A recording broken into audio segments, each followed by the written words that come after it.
ये ठीक है, भाजपा को भी पता होना चाहिए कि भाजपा बिहार में खुलेआम घूम कर अपना जो एजेंडा है वो नहीं जा सकती है, देना पड़ेगा। ये लालू को नेता मान कर जाते हैं वहाँ, ये वहाँ भाजपा के नाम पर भी वोट मांगते हैं, तो यादव कहते हैं कि हाँ हम आपके साथ हैं।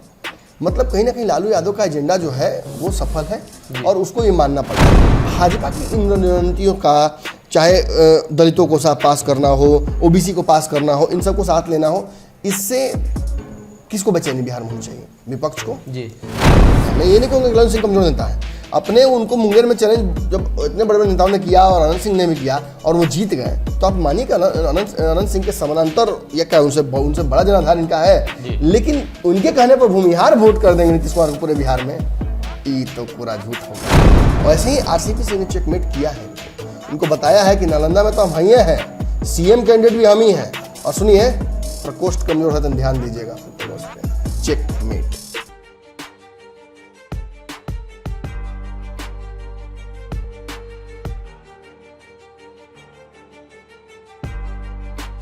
नमस्कार, पंचनामा देख रहे हैं आप, जहां हम करते हैं खबरों की चीरफाड़। एक बार फिर से हाजिर हैं नई खबर लेकर, जिसकी चीरफाड़ की जाएगी। भारतीय जनता पार्टी की बैठक जदयू के लिए कहीं ना कहीं मुश्किलें खड़ी कर रही हैं।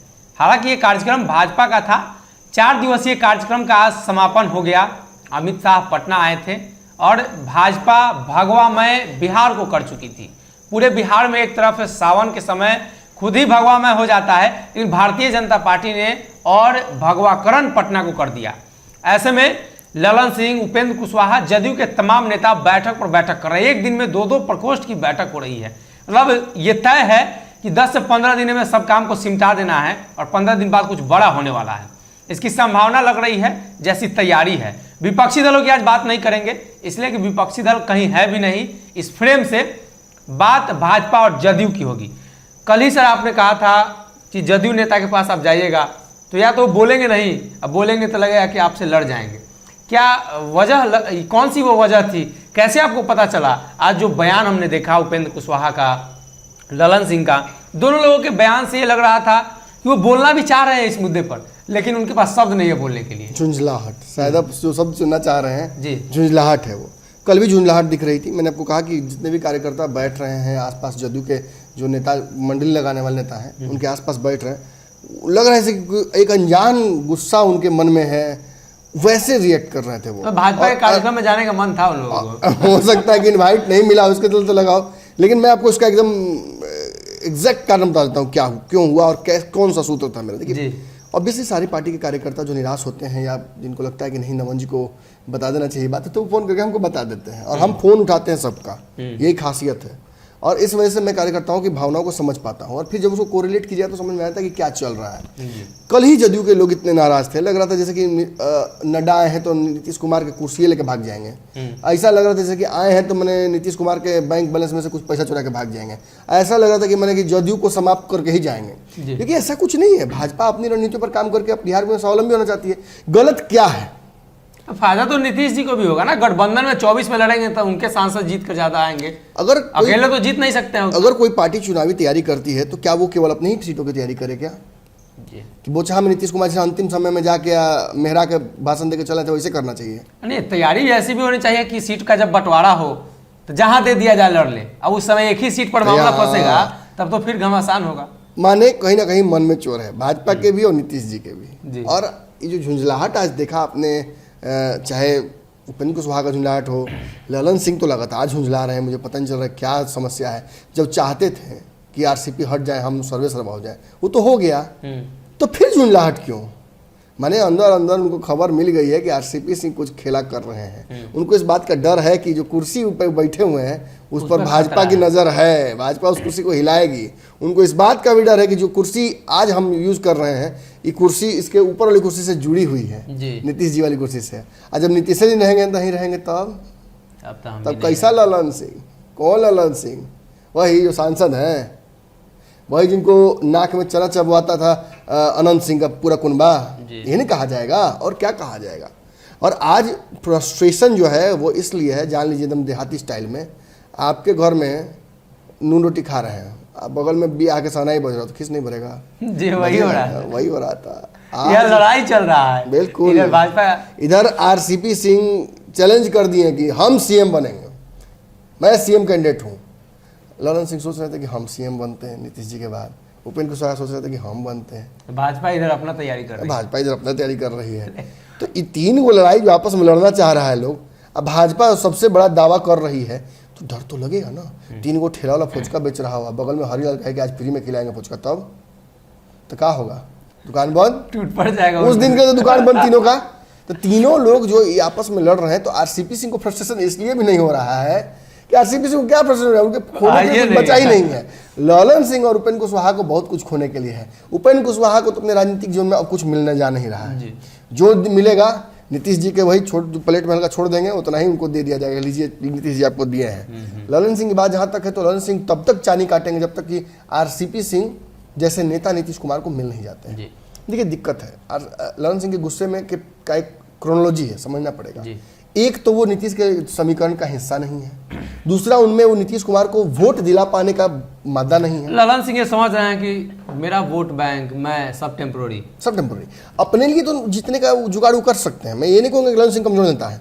अपने उनको मुंगेर में चैलेंज जब इतने बड़े बड़े नेताओं ने किया और अनंत सिंह ने भी किया और वो जीत गए, तो आप मानिए कि अनंत सिंह के समानांतर या क्या उनसे बड़ा जनाधार इनका है, लेकिन उनके कहने पर भूमिहार वोट कर देंगे नीतीश कुमार को पूरे बिहार में, ये तो पूरा झूठ होगा और ये हम बोल नहीं सकते। दूसरी बात, एक तरफ इन दोनों का फ्रस्ट्रेशन देखिए और दूसरी तरफ एकदम पूरा भूल जाइए। चलिए दूसरी तरफ भाजपा की तरफ चलते हैं। भाजपा ने नड्डा को पहले सामने किया, नड्डा पूरे दिन घूमे। नड्डा ने कार्यक्रम जो भी किया उसमें हमने देखा कि कल विरोध उनका हो गया जी। विरोध के बाद हमने शुरुआती दौर में खबर आई कि पप्पू यादव के कार्यकर्ता हैं जी, फिर खबर आई कि आयशा के लोग हैं, फिर रात भर में खबर आ गई कि नीतीश कुमार यादव करवा दिए हैं। ये हम नहीं कह सकते हैं, लेकिन चर्चाएं तो कई चैनलों ने चलाया है, कई चैनलों ने प्रमुखता से चलाया है कि नीतीश जी जेपी नड्डा का विरोध करवा। राजद का युवा राजद का छात्र अध्यक्ष है, तो नीतीश जी कैसे करवा दिए? तो उन चैनलों को बताना चाहिए या तेजस्वी जी को बताना चाहिए या नीतीश जी को सामने आना चाहिए कि भाई हम नहीं करवाए हैं। तो वो भी तो नहीं कह रहे हैं कि हम नहीं करवाए हैं। ललन सिंह ये बात कह सकते थे ना, आज जितना बात किए अंट संट, उसमें ये भी बोल सकते थे कि देखिए कल जो एक खबर चल रही थी वो गलत खबर थी, हम लोग नहीं कहा हमला करवाए हैं या हम लोग विरोध नहीं करवाए हैं, ये भी तो नहीं कहा उन्होंने। क्यों कहेंगे? इसी जगह पर नीतीश कुमार की बेइज्जती हुई थी पिछली बार।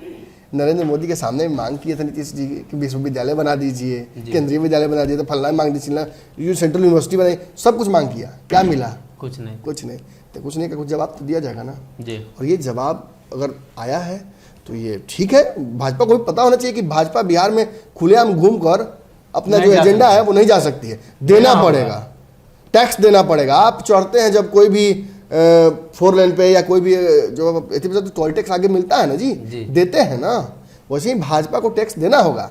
नॉर्थ ईस्ट के लोगों को बुलाकर बिहार में क्या किया है भाजपा ने जी। आप खुद सोचिए कि बिहार में नॉर्थ ईस्ट के सीएम को, कार्यकर्ताओं को बुलाकर भाजपा क्या कर रही है। राष्ट्रीय कार्यकारिणी की बैठक बिहार में क्यों हो रही है जी? बिहार सेंट्रल में भी नहीं है, बिहार में सरकार कहती है कुछ है भी नहीं, ना अच्छा एयरपोर्ट है, ना सड़क परिवहन है, तो ऐसे जगह पे फजीहत क्यों कराना? देखिए, और तस्वीर आपको याद होगा, झांकी मैंने सुबह सुबह दिखाई थी, पीर अली, जेपी, ये कर्पूरी ठाकुर, ये वो नेताओं की तस्वीर है। अरे अंबेडकर, नीतीश जी हाईजैक कर लिया है, तेजस्वी हाईजैक कर लिया। मैं स्पष्ट पूछ रहा हूँ, क्या भाजपा इन नेताओं की राजनीति पर काम करती है क्या? क्या भाजपा आरएसएस की विचारधारा है क्या इन नेताओं से दिमाग रखने वाली?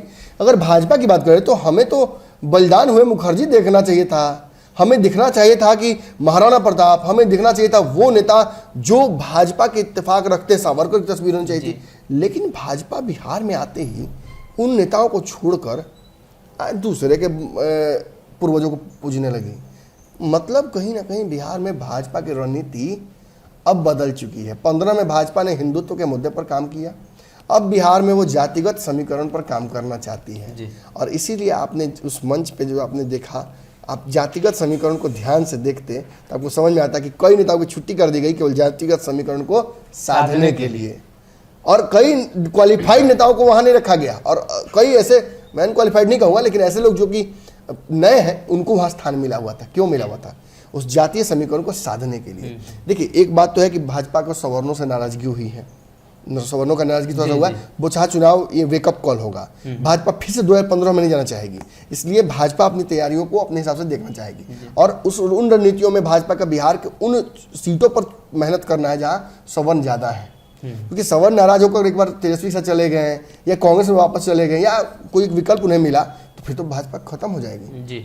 और ये भाजपा मानकर चल रही है। लेकिन इसके अलावा भाजपा को ध्यान से दिख रहा है कि तेजस्वी यादव का MY समीकरण छोड़कर बिहार में बाकी सभी समीकरण उपलब्ध हैं जी। प्राप्त करने के लिए। बाकी सब पर बाकी मतलब सब को चर्चा अपने की जा बारे में सकती किया है। जा सकता है। इनफैक्ट मैं तो कहूंगा कि 24 में आप फिर देखिएगा कि यादव की बड़ी जनसंख्या फिर नीतीश फिर तेजस्वी फिर मोदी को वोट करेगी लोकसभा में। उन्हें लोकसभा में कांग्रेस नहीं चाहिए, उन्हें लोकसभा में कोई और विकल्प नहीं चाहिए। वो जानते हैं कि तेजस्वी को अगर हम PM कैंडिडेट भी बनाकर यहाँ से भेजेंगे तो वो केंद्र में सत्ता में नहीं जा पाएंगे, प्रधानमंत्री नहीं बन पाएंगे और उससे हमारा कोई फायदा नहीं। देखिए अगर यादव हैं तो हिंदू भी तो है ना जी। तो प्राथमिकता जब केंद्र में जब वोट बैंक की आती है तो वो हिंदू बन जाते हैं। कट्टर हिंदू है। कट्टर हिंदू मेरे साथ है, मैं बार बार कहता हूँ।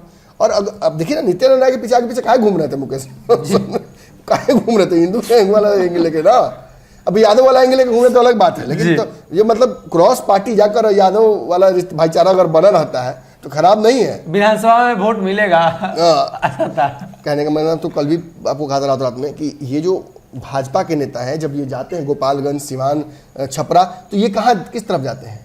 ये लालू को नेता मान कर जाते हैं वहाँ।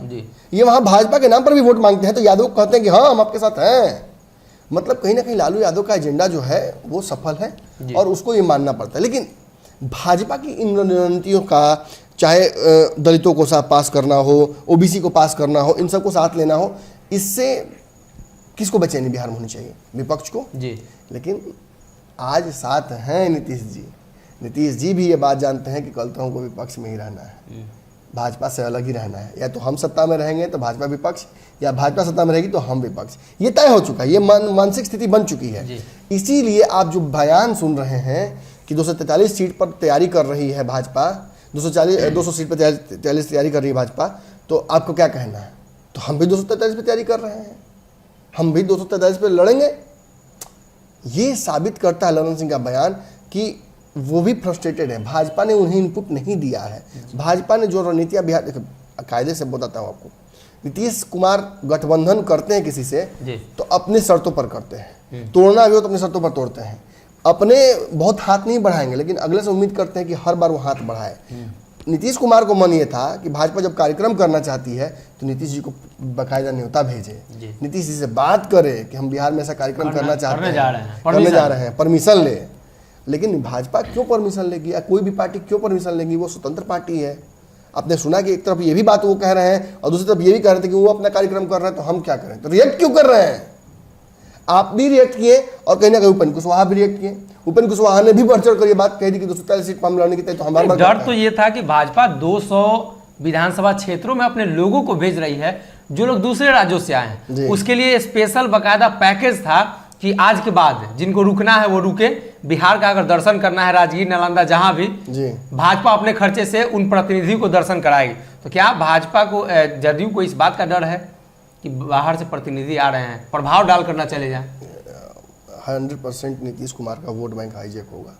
अभी नीतीश नालंदा में लड़ाई लड़ रहे थे, करगिल में लड़ाई चल रही है, फिर 10 गो लौंगे वाला 5 जगह फिर और पोस्ट खुल जाए, लड़ाई होने लगे, परेशानी होगी नहीं, छितरा जाएगा। पाकिस्तान इसलिए गड़बड़ा जाता है बेचारा। एक जगह लड़ाई होती तो दूसरी जगह और लड़ाई शुरू होता है इंडिया से, तो गड़बड़ा जाता है। एक जगह लगाता है राशन तो दूसरी जगह खत्म हो जाता है कहानी। वही हाल है कि नीतीश नालंदा में ऑलरेडी जुझारू हैं, लगे हुए हैं। अब वहीं दूसरी तरफ आप देख रहे हैं तो हर जगह लड़ाई शुरू हो गई। हर क्षेत्र को 200 सीटों पर भाजपा अगर तैयारी कर रही है तो नीतीश क्या, मुझे लगता है कि विपक्ष को भी डरना चाहिए। मतलब इसलिए जदयू बैठक प्रकोष्ठों की कर रही है कि जल्दी जल्दी 200 पर ध्यान दो, गड़बड़ा नहीं जाए। RCP सिंह ने एक मैसेज दिया था, ये नीतीश कुमार के लिए बहुत बड़ा मैसेज था। नीतीश समझ नहीं पाया प्रकोष्ठ वाला कि प्रकोष्ठों को कमजोर आपने कर दिया है, प्रकोष्ठ को मजबूत कीजिए। निश्चित तौर पर RCP सिंह का ये बयान एक युद्ध घोषणा के तौर पर भी थी, चुनौती भी थी। जैसे चेक में कहा था चेकमेट, इन्हीं कहा था कि जैसे मार दिए, नहीं चेकमेट कहा था, चेक कीजिए। और ऐसे ही RCP सिंह ने चेकमेट किया है। इनको बताया है कि नालंदा में तो हम ही हैं, CM कैंडिडेट भी हम ही हैं, और सुनिए प्रकोष्ठ कमजोर है तो ध्यान दीजिएगा अपने प्रकोष्ठ पे। चेकमेट जी। तो कहीं ना कहीं भारतीय जनता पार्टी के इस कार्यक्रम से बिहार के सभी दलों में भगदड़ की स्थिति है। सभी दल अपने आप को मजबूत कर रहे हैं। एक तरफ तेजस्वी ने 19 लाख रोजगार का राग अलापा है और अपने विधायकों को भरोसा दिलाया है कि अभी हम डटे हुए हैं मैदान में। वहीं बिहार के मुख्यमंत्री नीतीश कुमार के पार्टी के तरफ से भी कल से ही 12 तारीख तक लगातार 2-2 प्रकोष्ठ की बैठक होगी। यानी स्पष्ट है कि 200 क्षेत्रों में नीतीश कुमार भी मुस्तैदी के साथ जाने की कोशिश करेंगे और सभी प्रकोष्ठ को मजबूत रहने की हिदायत दी गई है कि भारतीय जनता पार्टी ने युद्ध का ऐलान कर दिया है। एक और चीज, ये जो चेकमेट होता है इसका मतलब समझते हैं ना? चेक मतलब तो चेक देखिए, अब मेट मतलब होता है दोस्त। दोस्त को ही चेकमेट किया जाता है जी। तो नीतीश के दोस्त तो आरसीपी है अब कह रहे चेक कर लीजिए, बाकी तो भाजपा है। तो कहीं ना कहीं यही वो वजह है जिसकी वजह से नीतीश कुमार के पार्टी के द्वारा भी बैठक बुलाई गई है सभी प्रकोष्ठों के अध्यक्ष की। वही अगर बात करें तो भारतीय जनता पार्टी ने जो शक्ति प्रदर्शन किया है वो बिहार के सभी दलों के लिए कहीं ना कहीं आईना है और आने वाले दिनों में बिहार में भाजपा इसी प्रदर्शन के साथ, इसी ताकत के साथ अगर आती है तो मुख्यमंत्री भाजपा का होगा और ये प्लान भाजपा काफी दिनों से बनाते आ रही है। ऐसे में 2024 मुख्य रूप से इस फ्रेम में था और 25 उसके बाद तो भाजपा जीत ही लेगी अगर 2024 में भारतीय जनता पार्टी को सफलता मिलती है। फिलहाल के लिए इस पंचनामा में